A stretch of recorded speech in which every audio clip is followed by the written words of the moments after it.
이른바 가짜 수산업자 로비 의혹 사건을 경찰로부터 넘겨받아 수사해온 검찰이 최근 경찰에 보완 수사를 요구한 것으로 확인됐습니다. 검찰은 일부 증거 능력이 부족하다고 보고 사건 전체를 경찰에 내려보낸 것으로 전해졌는데 사실상 재수사가 이뤄질 것으로 보입니다. 손여정 기자가 단독 취재했습니다.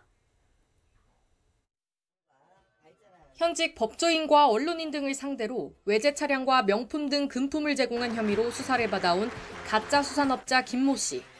지난 6월 단순 로비가 아닌 게이트라는 의혹까지 불거지면서 로비 대상으로 거론된 유력 인사들로 수사가 확대됐습니다. 이 과정에서 김 씨 측 변호인은 경찰 수사 과정에서 부적절한 압력이 있었다고 주장하기도 했습니다. 경찰이 유력 인사에게 금품을 줬다는 김 씨의 폭로를 증거 능력이 있는 조서가 아니라 변호사 입회 없이 구두 진술로 받아냈다는 겁니다. 변호인 선임은 되어 있음에도 불구하고 변호인 없이 없는 상황에서 뭔가 진술을 받아내려고 했습니다. 금품을 주었다라고 하는 거와 관련되는 그러니까 명백한 증거는 조서잖아요.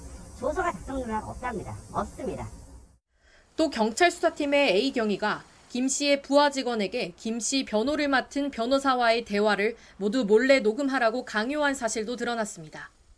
하지만 경찰은 조사 내용을 조서 대신 공문서인 수사보고서에 기록해 법적 문제가 없고 진술 외에 다른 증거도 확보했다고 반박했습니다.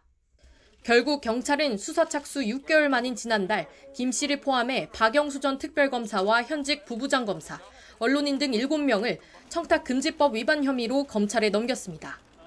대가성은 입증하지 못했지만 이들이 김 씨로부터 고급 외제 차량이나 대학원 등록금, 명품 등을 지급받은 혐의가 인정된다는 취지였습니다.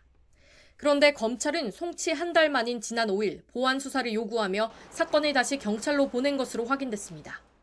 검찰 관계자는 보완 수사 요구 사유와 관련해 경찰이 확보한 일부 증거의 증거 능력이 부족하다는 이유가 포함됐다고 전했습니다.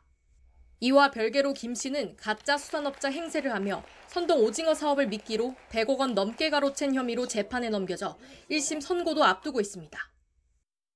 일단 검찰이 일부 피의자가 아닌 사건 전체에 대해 보완 수사를 요구한 것으로 전해졌습니다. 사실상 경찰이 재수사에 나설 것이란 전망이 나옵니다. YTN 손유정입니다.